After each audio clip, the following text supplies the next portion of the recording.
A couple other quick issues if we still have time with you. Number one, there's going to be something very unusual on Capitol Hill today. It's a bipartisan hearing on health care reform. This is something that I can't remember the last time we saw such a remarkable thing. What do you think the chances are? Give me odds that Congress could pass funding to fund these subsidies to insurance companies, the $7 billion to provide insurance for low-income Americans.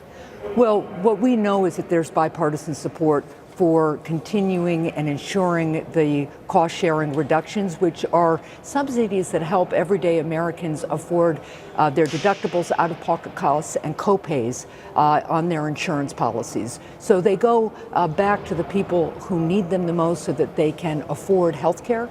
There's also bipartisan support for reinsurance, and something we'll hear from insurance commissioners from around the country today, as we just did earlier in an informal discussion with them, is how important reinsurance is to stabilizing the market. There is bipartisan commitment. I'm very grateful to Senators Lamar and Murray for calling this bipartisan hearing. Our Health Committee has a tradition and record of tackling difficult issues in a bipartisan way and getting some results.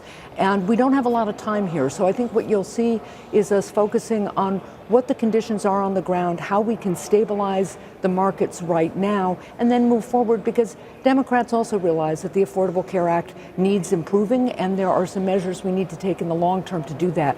But I think what you'll see right now is a focus on how we can stabilize the market.